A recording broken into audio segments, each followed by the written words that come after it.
Your name, please? William Easter. Mr. William Easter. Right. Your passport, please. Do I have to go through this rigmarole every time? Regulation, sir. Beastly nuisance, I call it.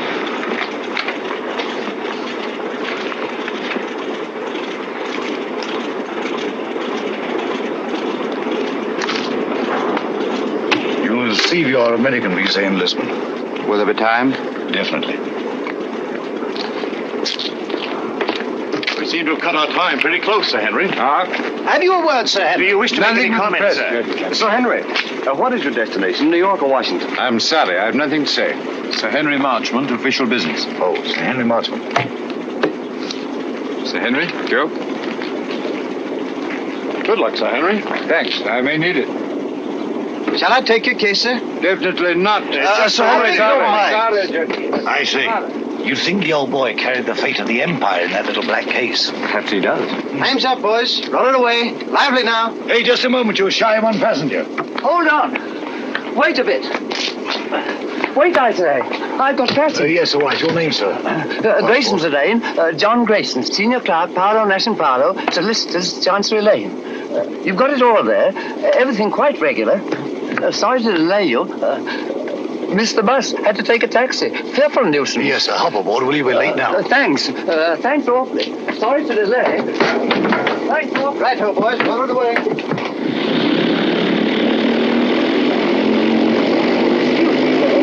Awfully sorry. Quite all right. No sense of balance. None whatever. Thanks. Clumsy of me. No sense of balance. That's what it is. Effect of the inner ear, I fancy.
When I read that you were en route to Washington, Sir Henry, I just couldn't rest until I found you. Now, when can you dine with us? Very kind, Mrs. Jellison. I'll put you first on my unofficial list. Oh, I have a much better idea. You must let me put you up during your stay. Thanks very Washington much, is so crowded. I'll put you in the blue room. Come in.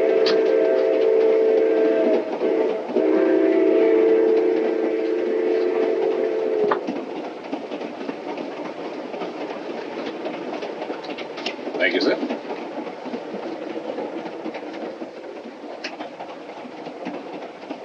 But if Sir Henry isn't the one, who is? I don't know. But the head received a cable from London tipping him off. It's up to us to find the real British agent before this train reaches Washington. Yeah. Whoever's got the document will be protected there. If Sir Henry isn't carrying it, I've got it. Besides Sir Henry and myself, only one man has come all the way from London. The chap called Grayson, John Grayson. Oh, then Grayson's our man. Grayson's carrying the document, while Sir Henry's being used as a decoy. It's so old, it's new. When Grayson leaves the club car and goes to get his luggage, that's our cue. We know what to do, Easter. Good. That's Grayson standing at the bar. The little fella.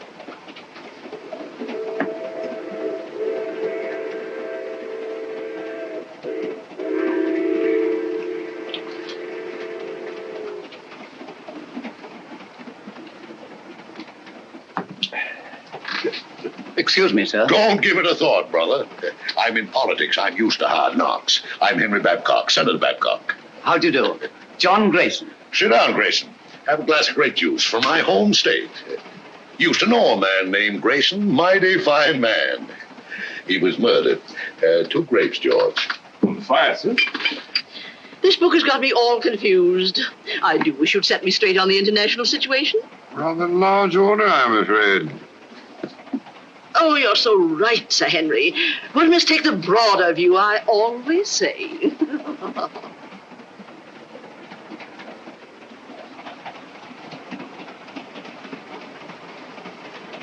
Another grape juice, Grayson. You can't have too many vitamins, I always say. Thanks, Senator. But if you don't mind, I'll have a whiskey and soda. Why, sure. George, bring him over, will you? Yes. Let's get a chair. I was built for comfort.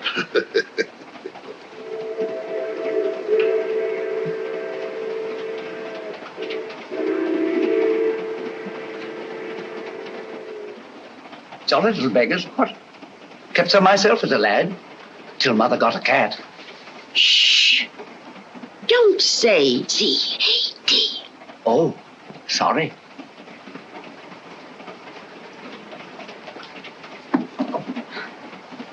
Permit me, ma'am. Oh, thank you. Very kind, I'm sure. Pardon me, sir. Here we are. Porter. Yes, sir? Are we on time? Yes, sir. Be in Washington in 20 minutes.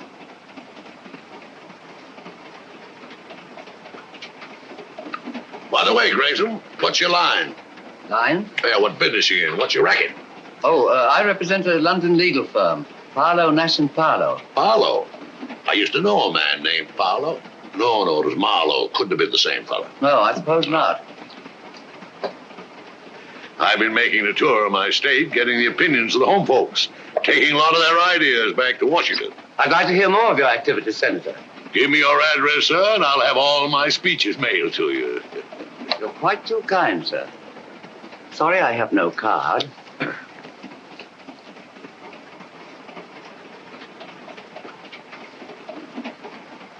Oh, Porter. Yes, miss? Permit me.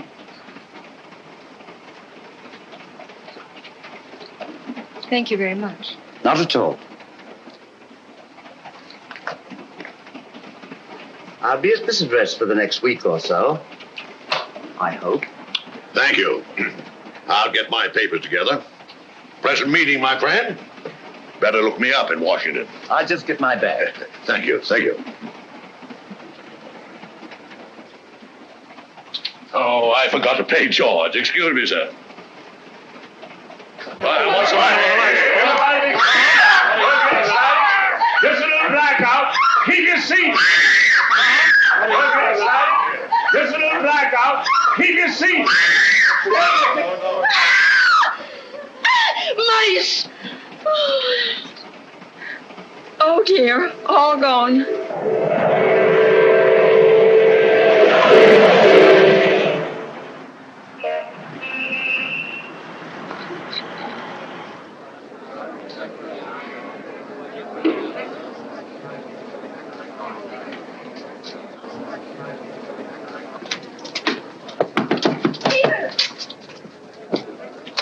Peter. Nancy, darling.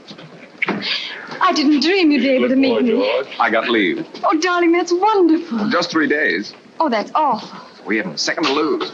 First thing I did As I was saying, Sir Henry. was get this. Oh, this finger. Well, I haven't had much experience.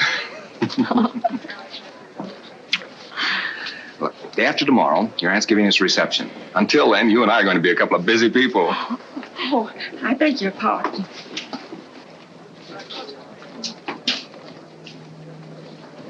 Goodbye. Who's your boyfriend? You needn't worry. He just lit a cigarette for me.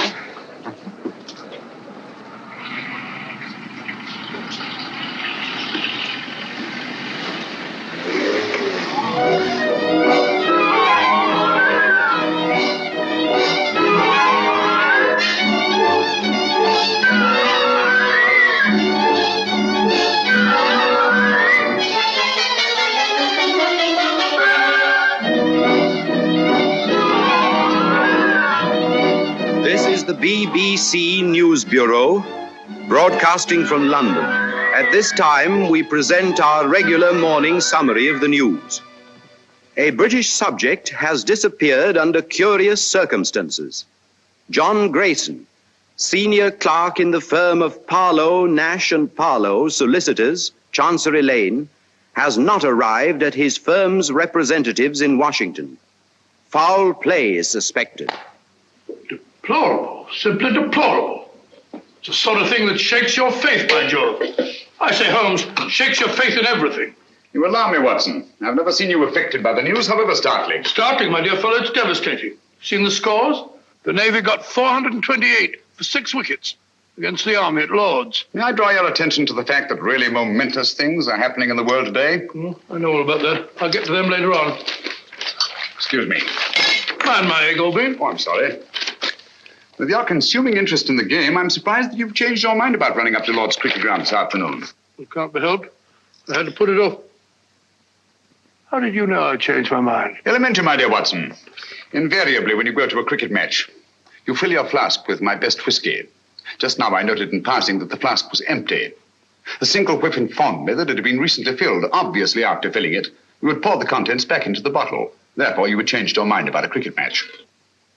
You amaze me, Holmes. You positively amaze me. Come in, Mrs. Hudson. Oh, excuse me, Mr. Holmes. There's a gentleman, and he's very insistent.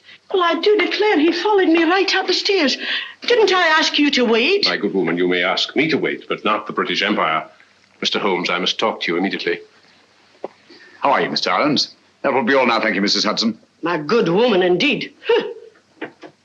Arons? I seem to know that name. Don't tell me, my dear Watson, that you don't recognize Mr. Arons at the Home Office. Oh, yes, of course. I knew you the moment you came in. How are you, Arons? How do you do? Do you see what the Navy did to the Army at Lord's yesterday? All right, Watson, Yes, go yes. on with your breakfast. Bad show. 428, 6 wickets. Mr. Holmes, I'm here on a matter of the utmost secrecy. Now, I assure you, Mr. Arons, that Dr. Watson is the very soul of discretion. Won't you sit down? By the way, Watson, please be so good as to keep tapping on the table with your knife. Tapping on the table, huh? It will break the wavelengths if by any chance there's a dictograph in the walls. Oh, really? Cigarette? No, thank you. You can stop now, Watson. Well, Mr. Arons, I take it you've called on me in connection with the kidnapping of John Grayson in America last night. Oh, yes. Yes, exactly. Grayson was carrying a document of a very confidential nature. Indeed. Its contents are of such great international importance that I am not at liberty to reveal them. But if that document falls into the hands of the enemy, I can only say it will be absolutely disastrous for this government and our allies. For that reason, we did not wish to transport it to Washington in the usual way. So a regular King's messenger, Sir Henry Marchmont, was dispatched. Not carrying the document, of course. That's right. Sir Henry was a sort of... red herring, shall we say? Precisely. Mm-hmm.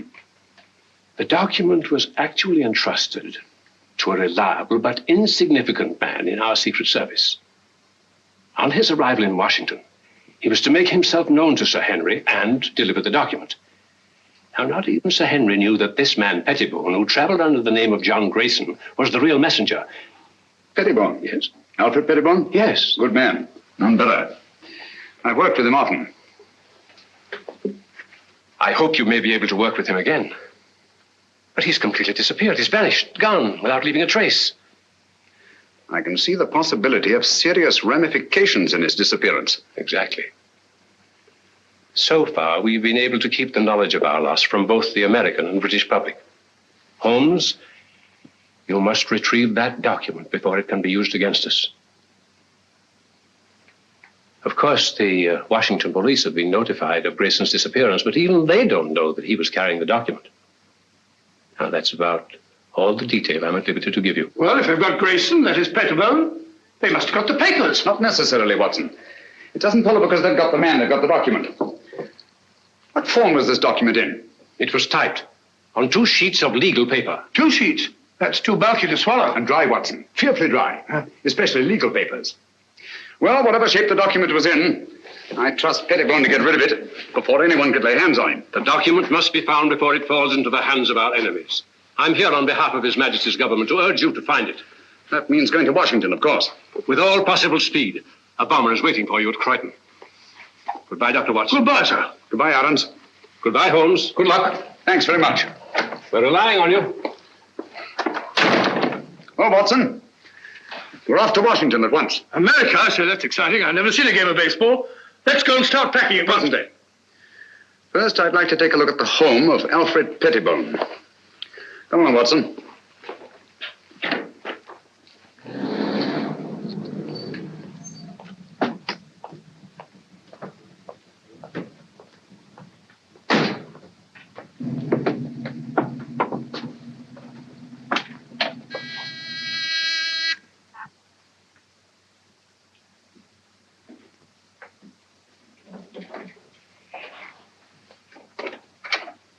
Why, Dr. Watson, what a surprise.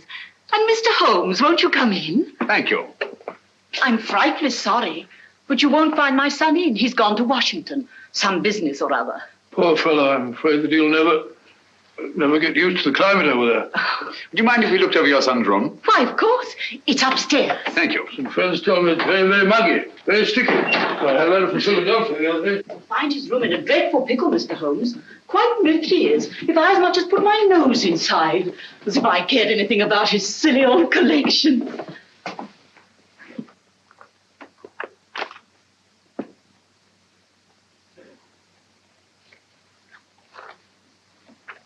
This sort of Pettibone seems a curious sort of fellow. Sort of collector of collections.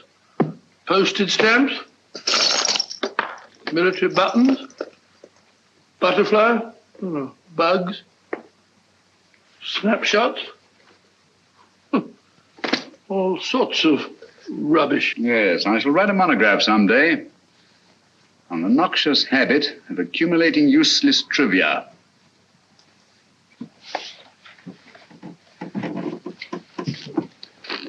Please be so good as to stop pacing, Watson. You distract me. All right, all right.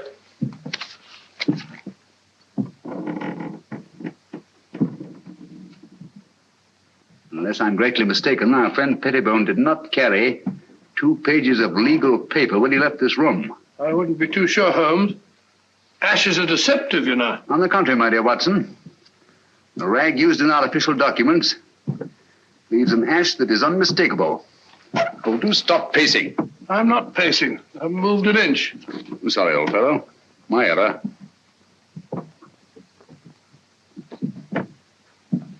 Must be Mrs. Pettibone. Heavy woman, light on her feet. Doesn't follow. Our friend seems to be quite a camera enthusiast. What's this? Cook F1.5. That's a very fast lens. F3.5. Summer. Copying setup. American match folders. That's right. USA. Now, why would Pettibone want American match folders in his work? And a microscope. Most interesting. Oh, what's this? Watson, this microscope was last used for examining microfilm. I'm beginning to see the pattern. Stop now. Did you know that the letters of our soldiers overseas are being photographed on microfilm so that one carrier pigeon can carry the equivalent of 18,000 letters? Oh, we had a carrier pigeon in the last war. Back in 1915, belonging to the Brigade Signal Corps. Did you? Yeah, the poor bird kept flying round and round in circles all day long. Found out later on that it was cross-eyed. Tragic thing. Huh? Where are you going? Huh? Oh, darkroom, huh? This is what I was looking for. Huh? This projector magnifies tremendously anything placed on the slide, like this piece of microfilm. Understand? I can't say I do exactly, no. Wait a minute. I'll show you what he's photographed.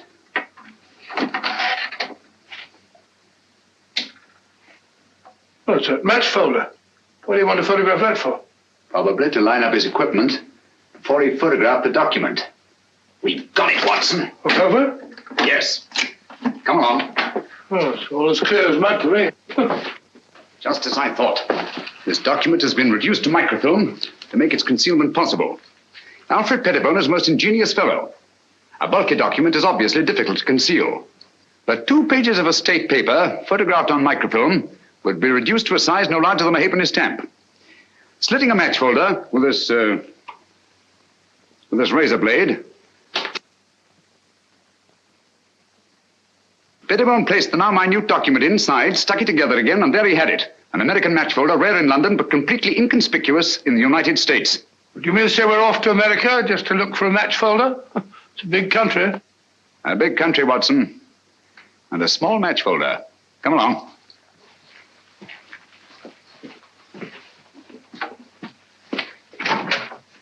Did you find what you were looking for, Mr. Holmes? Yes, thank you, Mrs. Pettibone.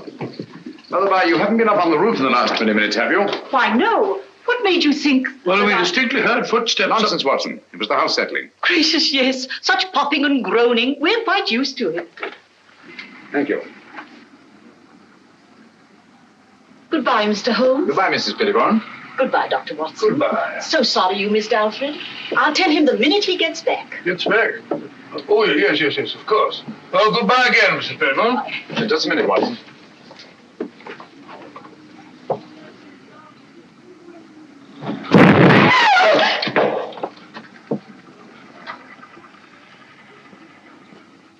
That was no accident, I assure you, Watson. Well, aren't you going to find out who did it? Time's too precious now.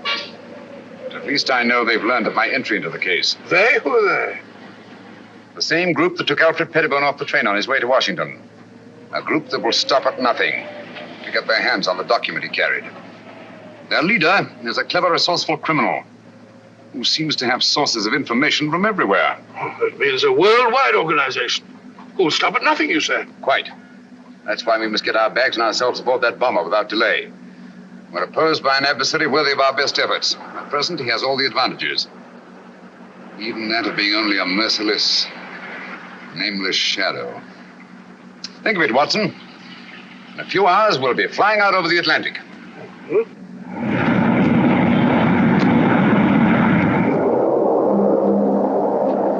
We're flying over New York, sir. New York, eh? Yes, sir. We've been cleared by radio. Non-stop, Washington.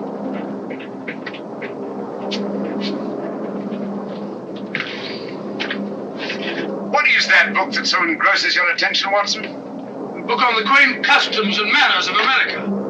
We must be halfway across, and I've only got to page 37. For your information, my dear fellow, we are now flying over New York. Flying over New York? Gracious me. What do you think?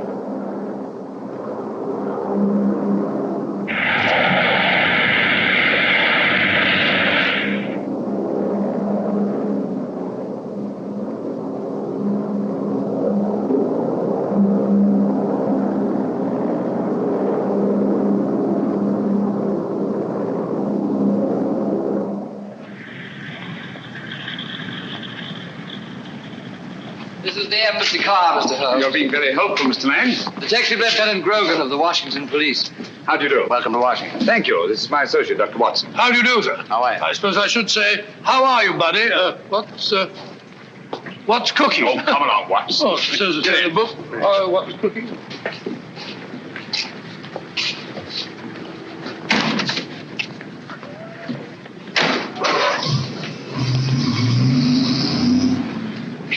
Grogan had charge of investigating the Grayson case for the Washington Police. Any new developments, Grogan? None, Mr. Holmes. We're glad to let you have our complete file. And, of course, we'll cooperate in every way. Thank you. I shall appreciate your help. Especially as I'm unfamiliar with your country. Oh, yes, of course. This is your first visit. Oh, there's the Lincoln Memorial. Most impressive. Oh, by the by, Mr. Lang, thank you for your cablegram. I received it just before I left London. Cable? I sent no cable. About our reservations at the Hotel Metropole. Why, no. We thought you'd stay at the embassy, of course. Look at that. Well, since some strange person has taken such an extraordinary interest in my welfare, I think I shall stay at the Hotel Metropole. Oh, Mr. Holmes, there's the Washington Monument. There's the Capitol, Mr. Holmes.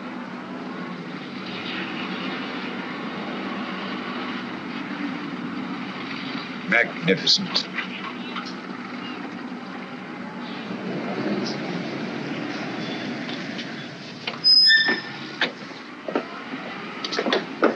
We're expecting you, Mr. Holmes. Thank you. I questioned everybody known to have been in that club car, as a matter of course. Sir Henry Marchmont confirms that Grayson had contact only with the people on this list.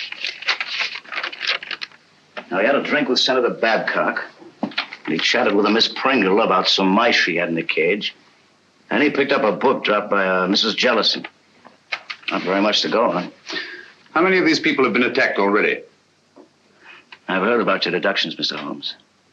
Well, Senator Babcock was held up on his way from the station, with nothing taken. Mrs. Jellison's home was ransacked that night. And she found the book that she carried from the train literally torn to bits. That's right. Miss Pringle? Well, Miss Pringle says someone released the mice from the cage during the night sometime, and she found the cage torn apart.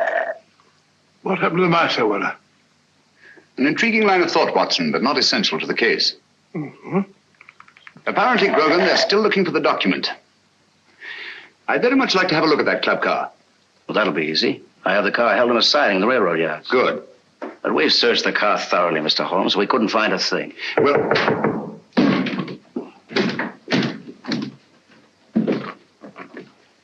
What are you doing? What's this? Mr. Holmes, your trunk. Trunk? I have no trunk. It says right there. To Sherlock Holmes, Hotel Metropole.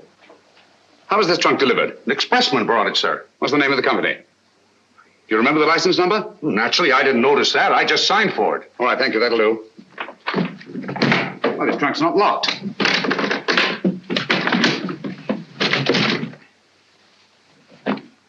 Great Scott.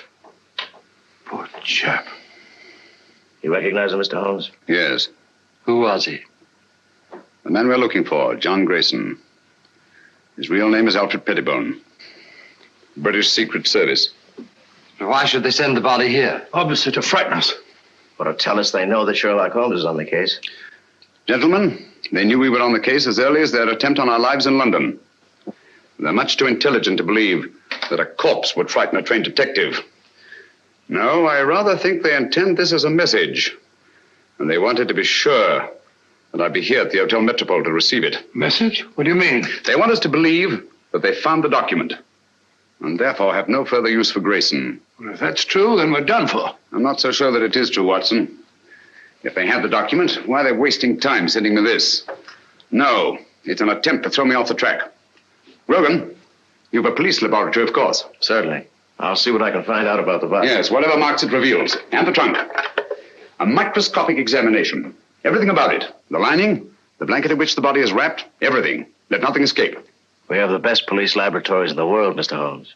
I beg your pardon, Lieutenant Grogan. You see, I'm so accustomed to working quite alone at my lodgings in Baker Street that I sometimes forget the more modern scientific methods so particularly effective here in America. But if there's anything there, they'll find it, Mr. Holmes. While you're doing that, I'll take a look at the club car. Coming, Watson? Here we are, Mr. Holmes. I have the port, as you asked, and the railroad company sent Mr. Moore to unlock for us. Delighted. How do you do? Very good. Let's go in. This way, gentlemen. Well, it looks as if the police have made a thorough search. Whoever did it, it wasn't the police. There have been visitors here since our friend Grogan. My goodness, look at our car. Talk about a blitz. I say, Holmes, if Grayson hid anything in this car, it certainly isn't here now. Not necessarily, Watson. If you'll help me put this place in some kind of order. Yes, sir, boss. This would go about here, I imagine. That's it, boss. Yes. And, wait a minute. Oh, yeah, that's certainly more like it. Yes, sir. Thank you. That'll be all.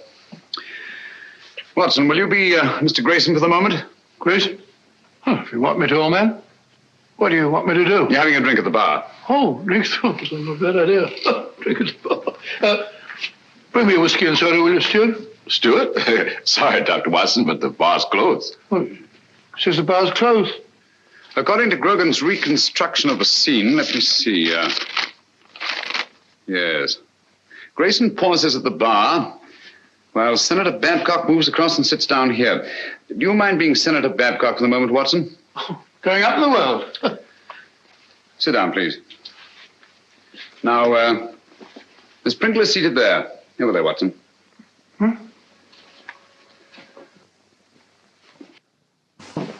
Now, Miss Pringle. That's right, the mouse woman. Oh, the mouse woman. Watson, over here, please. Oh. No, not there. Not there. That's Senator Babcock. Oh, pardon me, Senator. Sit down, please. Now you're Mrs. Jellison. Oh, excuse me, Mr. Holmes. He ain't Mrs. Jellison. He's the young lady. What? Sir Henry Marchmont was sitting right here, and Miss Jellison was right here. She's a sort of a big, fat lady. What did Grayson do that attracted your attention so particularly to Mrs. Jellison? The little man, he retrieved her book. And the young lady sitting here, didn't she converse with the little man? No, sir. That young lady didn't have no converse with no one. When the little man lit her cigarette, she ran back and said, "Thank you very much." But you have matches here for your customers. Oh, yes, she called me, and I saw a cigarette, and I knew she wanted a match. And Grayson used one of his own matches? Dog it. Oh, yes, he took a folder from his coat pocket. Did he put the match folder back in his pocket, or did he give it to the young lady? I don't remember. I was fairly busy. Try to remember. Well, if I should try to doomsday, I couldn't rightly say just what happened to that match folder. Oh, yes. I remember just one important thing. What? When the little man lit her cigarette, he said something very peculiar. What was it? He said, "Permit me." Oh. Well, gentlemen, I'm extremely grateful to all of you. That's all we can do for the present, I think. Since the place was torn to bits after the murder of Grayson, the attacks on Senator Babcock, Mrs. Jellison, and Miss Pringle, I'm convinced that the document left the club car long before these events. But how? By whom? And who was the mysterious young lady whose cigarette Grayson lighted? Did anyone meet the young lady? He sure did. He? Who was he? Tall, handsome, in a uniform. I see. I suppose you wouldn't remember what kind of a uniform. I certainly would. Lieutenant. Navy flyer. My boy's in the Army. He's going to be a flyer, too. Splendid. Did you happen to hear them say anything? Oh, I didn't happen. I just couldn't help hearing it. Mm-hmm. Well, what did they say? Oh, yes, he said he had 3-day leave. They had to move fast before the big part of her aunt was given him. Then, too, he put a ring on her finger, and they both looked mighty happy. Mm-hmm. Just the way you looking right now. And the way I'm looking myself. Come on, Watson. That's the girl. I told the head I could swear to it. Is the address there? All there. Right in our laps. And also right in the lap of Sherlock Holmes. That's the least of our worries. The head could handle 10 like Holmes. I hope so. But don't underrate that Englishman. I have several friends who did. They now grace some of the best prisons in England.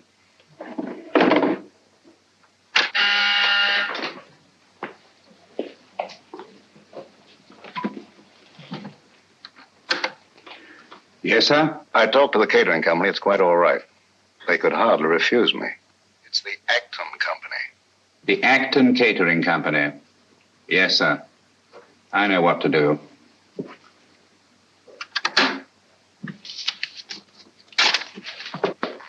Pop over there. You're going to work for the catering company. Right. When you get in the house, find out all you can. Katie. Yes? You're to go as a guest. Will it be safe? It'll have to be. I'll try and get in the girls' room. Unless you hear from me, carry on as we planned. Flash Gordon. Seems a very capable fellow. Sports pages. These Brooklyn fellows seem to be arguing with the umpire. Story thing. What are you eating, Watson? Gum? Oh. Put it away.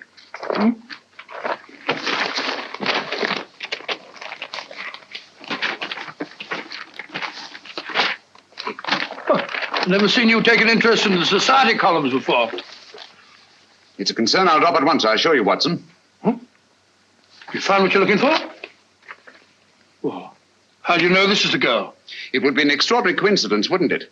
If more than one naval lieutenant in Washington were to become engaged in the last few days to a girl from New York whose aunt was giving them a reception. By Joe, you must be right. She's a pretty girl. Yes.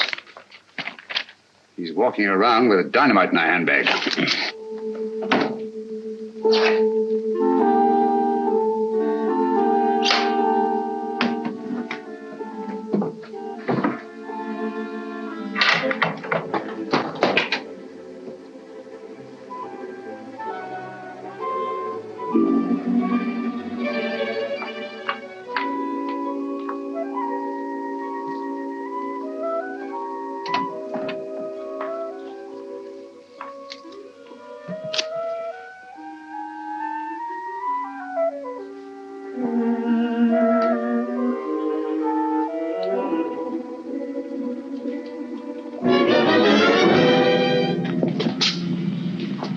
625 Wardlaw Place.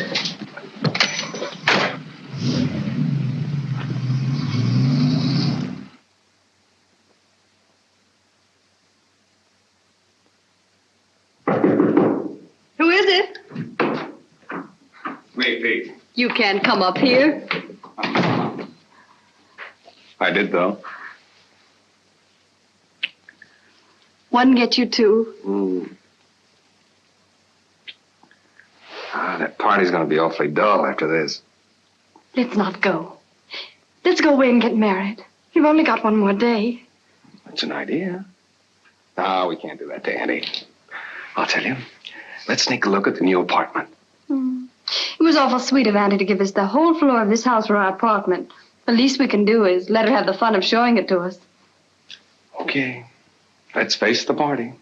I'll get my bag.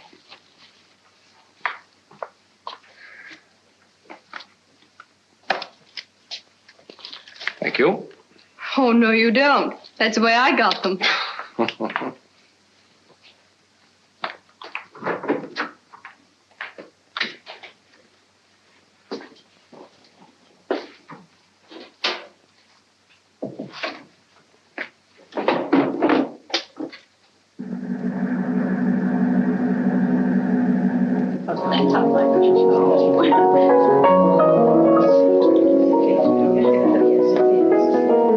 How do you do? So glad you could come.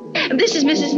Oh, dear, what is your name? Ruxton. Of course, I know it as well as my own. And this is Mrs. Vale. How do you do? Isn't it? Quite. Oh, of course. We love it. Not yet. That must be Lieutenant Merriam with Miss Partridge over there. Certainly glad to hear the news, Pete. Congratulations. Well, thank you, Major. Thank you. You're a lucky guy, Pete. I'll see you later. 3rd floor, first door. Right. I'll wait there. You bring him up. Thank you, sir.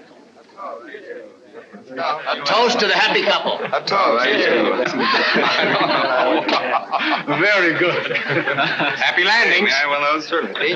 Me too. Thank you. I'll have fun. You know what I'm doing. Lieutenant Merriam? Telephone, sir. Navy Department calling. Oh, yes. Be right back. Lead on, McDuff. This way, sir. Matches? Match me, darling. Dig them up. Thank you. Oh, Pete, hold it. You can keep them, Major. Oh, thank you.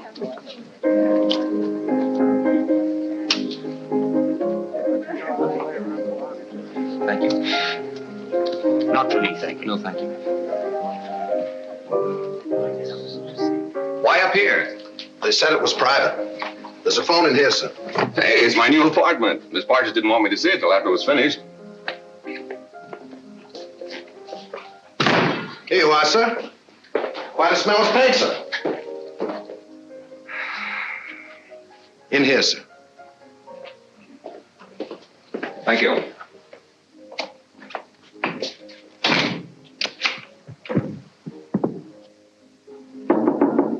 Okay, now. We should get some action, Sir Henry, with Sherlock Holmes in Washington. Yes. I don't mind telling you I'd give anything to get my hands on that document. Yes, I know. Or at least know that it's in safe hands. Thanks. Engaged today and married tomorrow. No, thanks.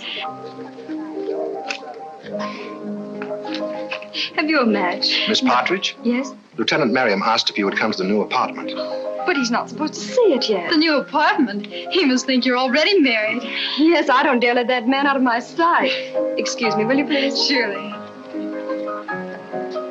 Oh, I'm so sorry. May I? Thank you.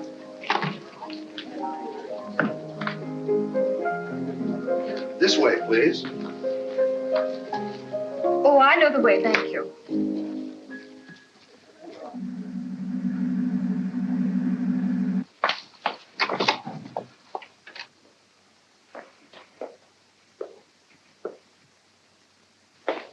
Peter, where are you?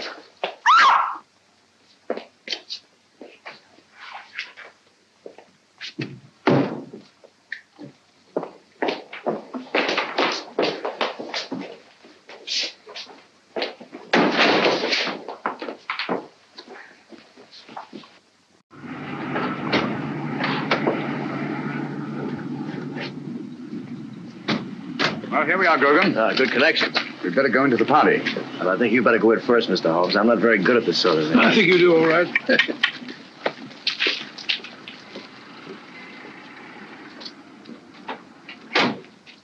The only possible explanation. Mrs. Partridge, forgive my intruding, but is your niece the kind of girl who would just disappear in this manner of her own free will? Well, ordinarily, of course not. But the girl's in love. In love? Well, of course, if they're in love, that's...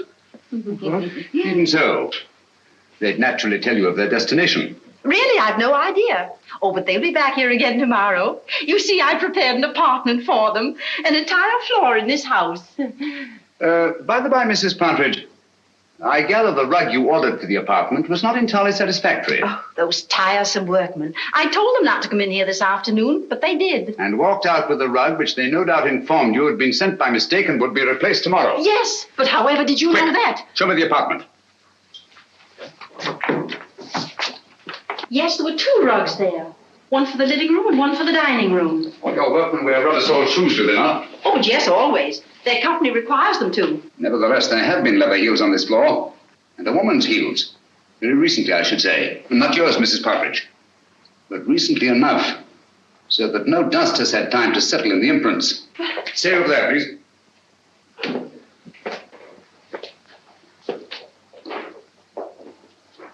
There seems to be a struggle over there. A woman's footprints disappear and a man's leather heels come round and stop there. Either she was carried out in the carpet or else... Where does that door lead to? Why, it's a dressing room. Perhaps an ordinary skeleton key. Right.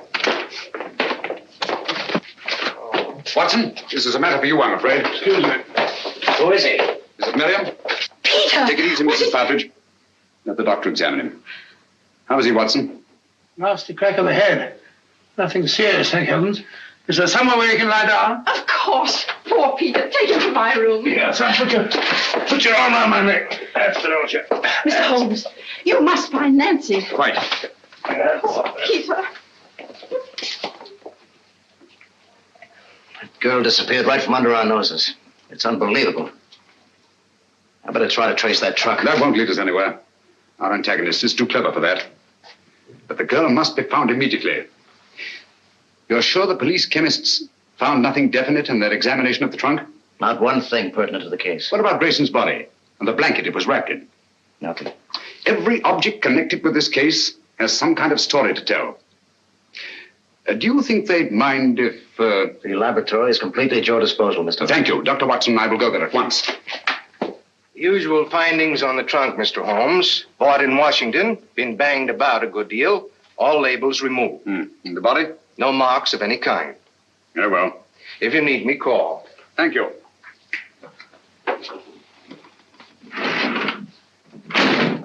Watson, please. Just tidying up a bit. This blanket is beginning to tell me many things. Really? Don't say so. It only remains to translate them properly. Yes. And just as I thought, this blanket has had a most varied history. It's been on many a sea voyage. The latest not 6 months ago. Since then, it has been used to wrap a multiplicity of objects. Carvings of teak wood. Candle snuffers made of pewter.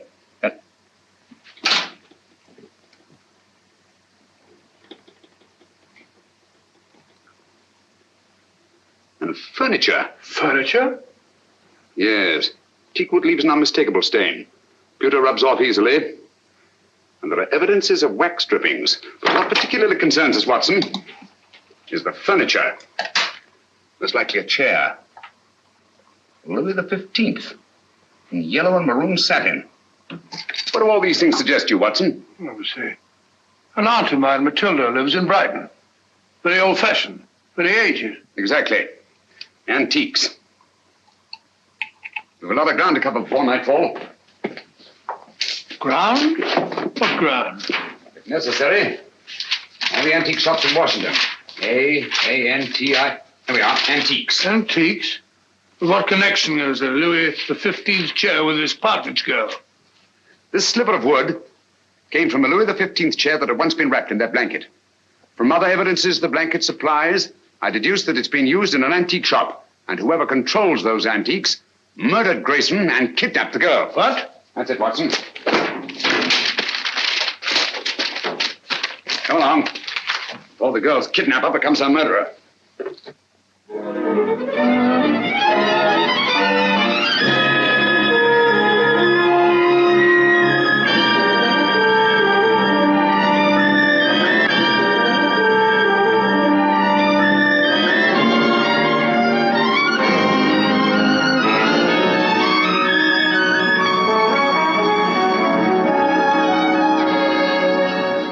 I'm fed up with all this shopping for antiques. You must keep searching, Watson. The girl's in grave danger. Hello. Hello? Oh, sorry. What is it, huh? This isn't the place it seems to be. Look, Watson.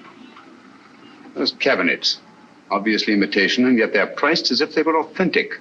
Beware, and all that, eh, Holmes? Watson, I feel certain this is it. This is my purse. May I? Thank you. What kind of a joke is this? Oh, don't bother to answer. You can tell the police all about it. And you shall, I promise you. But there are no police here. Haven't you noticed? We are quite alone. I sent for you to ask you a few questions. You always send a rug for your guests. It was a very nice rug, Miss Partridge. It's not my idea of a method of transportation. No, I'm sorry about that, but I'm afraid it was unavoidable. But why? You've no right to bring me here like this. I've always found it wise to take what rights I can get. Miss Partridge, you have a document which I must have. Document? I have no document. It won't do you any good to deny it. But I do deny it. I don't know what you're talking about. You'll remain a prisoner until you produce it. How can I produce it when I haven't got it? But you have. It was observed that on the train you had contact with a little British agent named Grayson. He gave you something. Where is it? But I hardly even noticed the man. I wouldn't even have remembered him if I hadn't seen his picture in the paper. He disappeared or something. He's dead, Miss Partridge. Oh. Now will you tell me what I want to know? But I can't. You won't? I can't, I tell you. Let me out of here. He gave me nothing. That's strange, because I know he spoke to you. There's something very curious about that door up there. To open it, you'd have to know the combination. But I tell you, I spoke to no one on that train. Now, didn't the little man try to be attentive to you? Oh, he may have offered the usual courtesies. I don't even remember. I see. I'm sorry. Aren't you spoke one of these? Thank you. And you're quite sure he said nothing at all to you? Of course I'm sure. Permit me.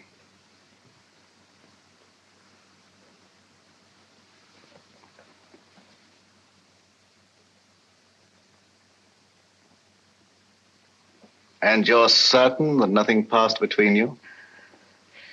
I'm certain. Mr. Howe, please. I must ask you to trust me with your bag a little longer. I have an eccentric interest in the linings of purses. It's a foible. You know Mr. Howe, I believe. Mr. Howe is a gentleman of unusual accomplishments. Under his influence, I've known people talk fluently who never talked before. But I don't know anything, I tell you. Nothing. Nothing, I swear it. I don't know anything.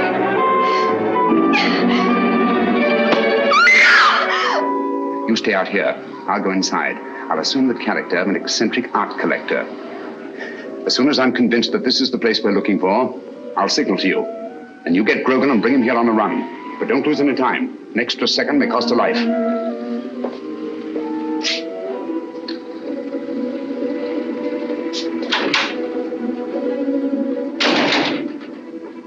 No, madam, I don't know who she is. But notice the modeling.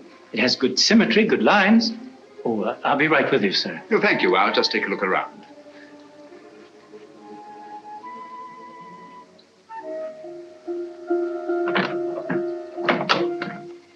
What an extraordinary cabinet. Spanish. Moorish influence. Imitation, of course. It is not an imitation, it's authentic. Oh, come now, my dear man.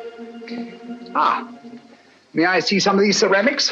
Those aren't for sale. They're Ming vases mostly, and they haven't been marked yet. Well, that's really a very little consequence. You see, if they're genuine, I can tell to within a shilling what the international price might be. If you please, sir, there are other customers. Oh, yes, of course. Well, I'll just look around. Ah, what a very interesting collection of pewter.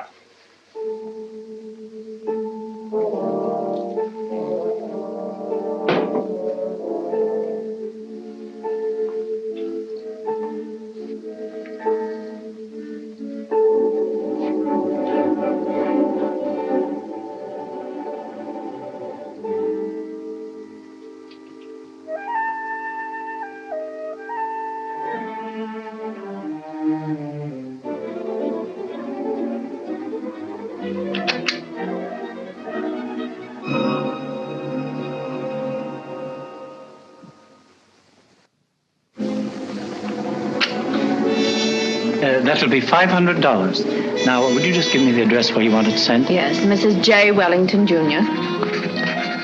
DuPont Circle.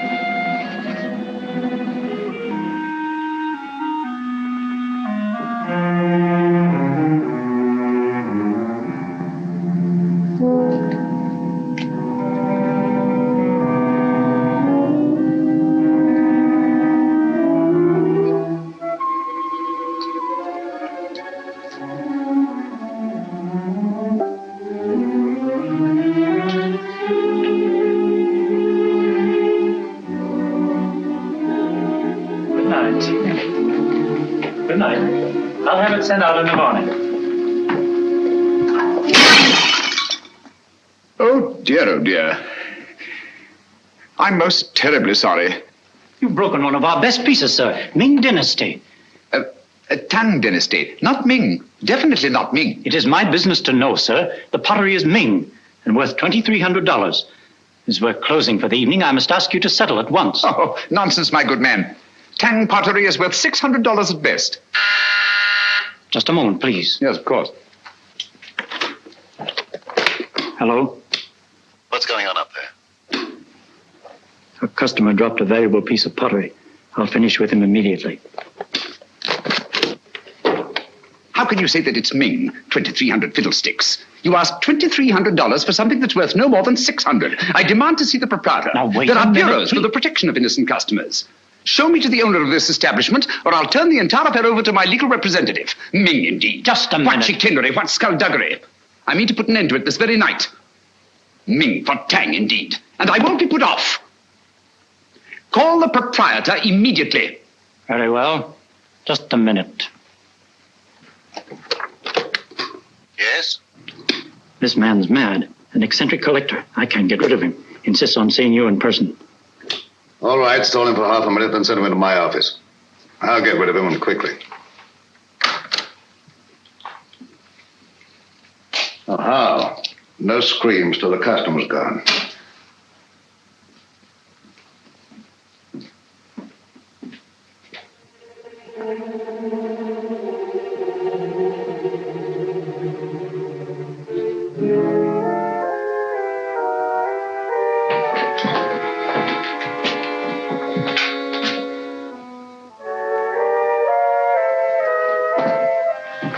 You get downstairs. Yes, sir.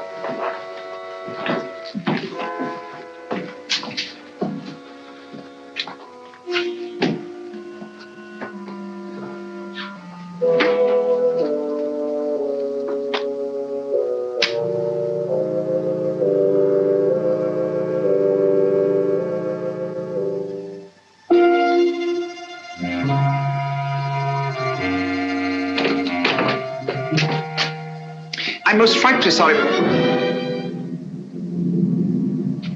most frightfully sorry about the vase, but really, sir, your clerk is guilty of attempting the most obvious fraud. You see, he tried to convince me that I'd broken a Ming pottery when anyone could see that it belonged to the Tang era. Its value is no more than $600. All right, you pay him the $600. We'll call the matter settled. Oh, thank you very much, sir. Thank you. I'll send you my check in the morning. I see you know the London value of these pieces. It's my business. Exactly. Yes, exactly. You know, I think you're just the man to help me find some furniture I'm anxious to get. I'm most frightfully bored with the usual conglomeration of pieces that we can pick up on the other side. What do you really want, Mr. Sherlock Holmes? Herr Heinrich Hinkel, or as you now call yourself, Mr. Richard Stanley. In 1914, secret agent of the German Kaiser. Since then, head of the most insidious international spy ring that ever existed. You're wrong. A case of mistaken identity. I've been a respected member of this community for a great many years. I deal in antiques because of their rarity and beauty. Merely a device to cover up your real business of transporting secret information to the enemies of this country. Very interesting, but just a figment of your imagination. I'm a very busy man, Mr. Sherlock Holmes. Where is Nancy Partridge? You're not looking for that girl. You're looking for a certain document. Oh, dear me, no. The document's perfectly safe.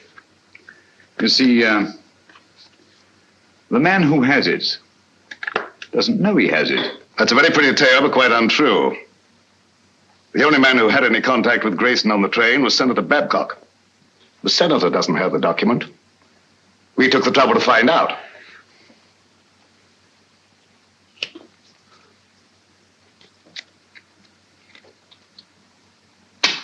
Permit me. Thank you. Perhaps you've been misled by the common notion regarding the shape and bulk of state papers. They might easily have been reduced to a convenient size, you know. Say, a document no larger than a postage stamp. Postage stamp, huh? That's a very interesting theory, but not supported by the facts. And quite beside the point. Where's the girl? She's not here, of course, but you're quite at liberty to look round if you care to. Thank you. I shall do so.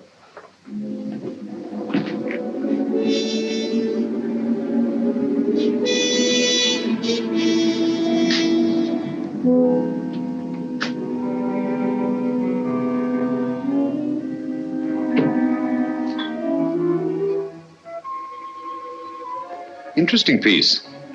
Spanish, isn't it? Moorish. Oh, my error. It's an amazing specimen. But I assure you won't find what you're looking for there. You stimulate my curiosity.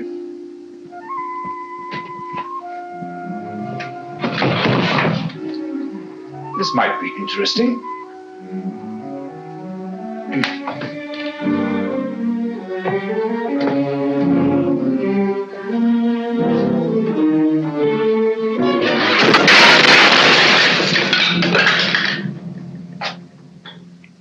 Were an incredibly inventive people, weren't they?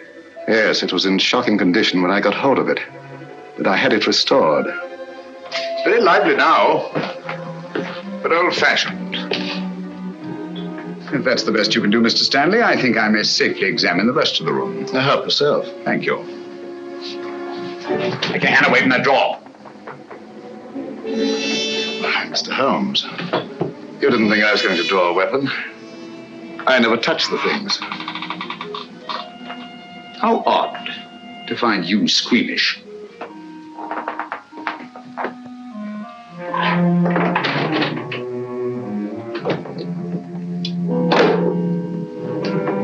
That connects only with the shop. You're very quick to say so. And yet a short while ago, I saw two other men in this room.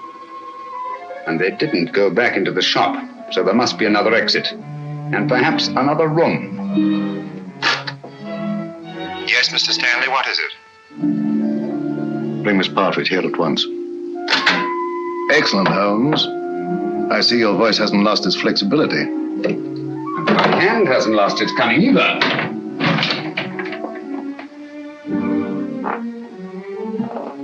When they come here, tell them to leave the girl with you and to clear out. You think I'll do that? Yes, you will. You're playing with lives now, Stanley. Not just the girls. Thousands, millions perhaps. And we don't intend to let one man have that much power.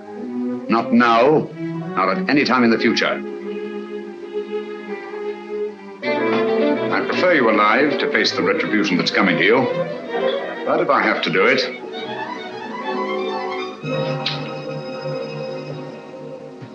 All right, Mr. Holmes. I suppose we must all meet our match sooner or later.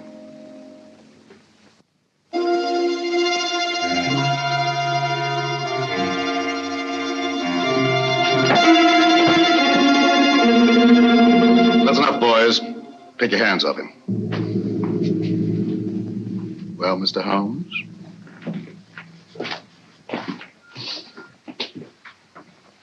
Tell the clerk to go home and see the front door's locked. Well, Mr. Stanley? It's the last trick that counts, eh, Holmes?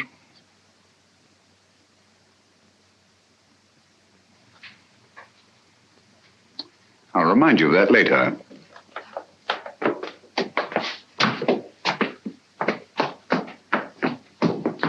Miss Partridge, allow me to present Mr. Sherlock Holmes, the world-famous detective. He's come to rescue you. I don't believe you. Oddly enough, he's telling the truth. My name is Sherlock Holmes, and I did come here to help you. But I seem rather to have missed it. I'm sorry. I'm afraid you've had a bad time. Oh, that doesn't matter. It's Peter. They say they'll do something to him if I don't tell them. They say they've got him. Cheer up. He's quite safe. A tough customer like Peter isn't disabled very long by a clout on the head. He's all right. All okay, Mr. Stanley? Look here, Stanley. This girl knows nothing. I promise she won't even identify you. Well, unfortunately, she knows enough to hang us. So do you. I'm surprised at you walking into a trap like this, but you see the position I'm in and what has to be done. Katie, how?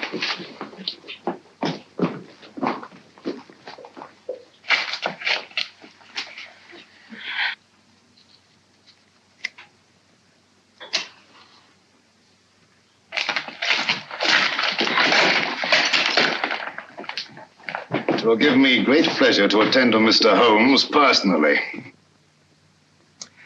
Easter, and the girl's yours.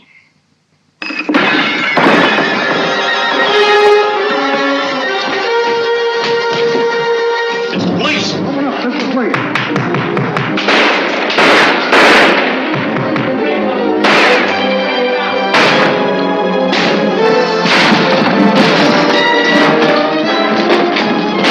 Holmes, where are you? You all right? Holmes! Where are they?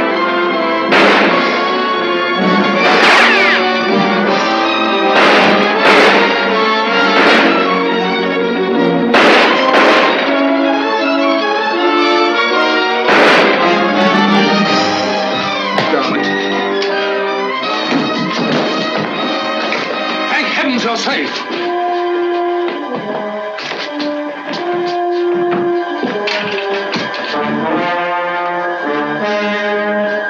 Quick! Stanley's escaped. All right, boys, bring them along. Come on, Lieutenant. Senate office building. Double quick.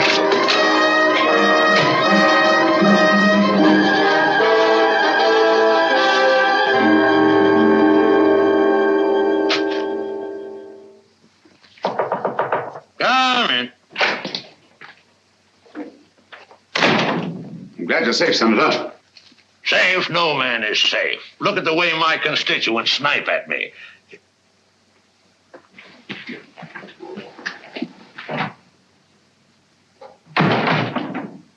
I don't recall seeing your face before, stranger. I don't think we've met. Well, that explains it. My name is Sherlock Holmes. Glad to know you, Holmes. What's on your mind? Senator Babcock. I'm here to inform you of great peril to your life. Richard Stanley, a dangerous criminal, is now on his way here. Richard Stanley? Why, he's a most respectable citizen of Washington, has been for years. What could Stanley possibly want from me? A document. From under the stamps of a letter given to you by a chap named Grayson. Grayson? Grayson? Used to know a man. Grayson? Why, that's the fellow disappeared. Say, I got that envelope right here in my wallet. Now, what does Stanley think could be under these stamps? A secret document of grave import. Reduced to microfilm and concealed under these very stamps. Thank you very much, Mr. Holmes. That's just what I wanted to know. I might have missed this microfilm if you hadn't led me to it. I seem to have underestimated your capabilities, Mr. Stanley. Yes, Mr. Holmes. Your famous powers of deduction and observation made it very well in Limehouse or Soho. But here in America, I believe you're out of your depth. If so, the verdict of history will be severe indeed. You're nervous, Sherlock Holmes? I must confess to a marked irritation. Do you mind if I smoke?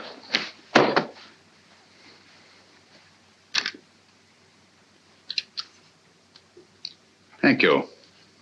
The whole course of the world might be changed by your acquisition of the microfilm. Oh, it will be, and for the better. Have you a match? You can keep those. Thank you. And now, if you'll pardon me, Mr. Holmes. Why don't you do something, Holmes, if that thing's so all-fired important? The English senator. Cricket, old boy, always cool in the crisis. The last trick, eh, Holmes? Yes, the last trick. Say, you're a smart fellow, Holmes. Here's the microfilm, Holmes. Thank you, Senator.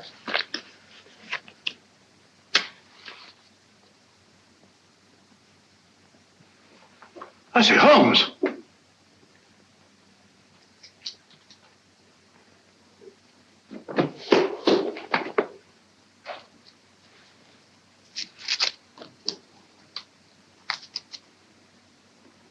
This is the microfilm with the document on it. It'll be in the proper hands within the hour.